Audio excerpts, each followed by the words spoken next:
നമുക്ക് ഇപ്പോൾ ഒരു സിറമാണ് ഉണ്ടാക്കുന്നത്. നമുക്കൊരു പൊട്ടറ്റോ ആണ്, അത് ഇത്തിരി വലിയൊരു പൊട്ടറ്റോ, നമുക്ക് സ്റ്റാർച്ച് കിട്ടാൻ പാകത്തിനുള്ള പൊട്ടറ്റോനെ എടുക്കുക.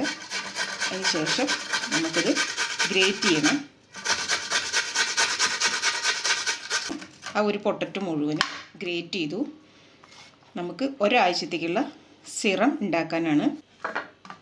ഇതിൻ്റെ ജ്യൂസ് നമുക്ക് മാറ്റിയെടുക്കണം. ഇപ്പോൾ മൊത്തം ജ്യൂസും ഞാനിതിലേക്ക് മാറ്റി 5-10 മിനിറ്റ് ഇങ്ങനെ വയ്ക്കുക. അപ്പോൾ നമുക്ക് ഇതിൻ്റെ സ്റ്റാർച്ച് അടിയിൽ അടിഞ്ഞു കൂടിക്കോളും. ആ സ്റ്റാർച്ചാണ് നമുക്ക് ആവശ്യം. നമുക്കിത് സ്റ്റാർച്ച് എടുക്കുക. ഈ തെളി നമുക്ക് കളയാം. ഈ തെളി കളഞ്ഞപ്പോൾ ഇതിൻ്റെ അടിയിൽ ഇതാ സ്റ്റാർച്ച്. നമുക്കിതാ ഇത്രയും സ്റ്റാർച്ച് കിട്ടിയിട്ടുണ്ട്. ഇതിൻ്റെ ബാക്കി പാർട്ട് 2 കാണണേ എല്ലാവരും.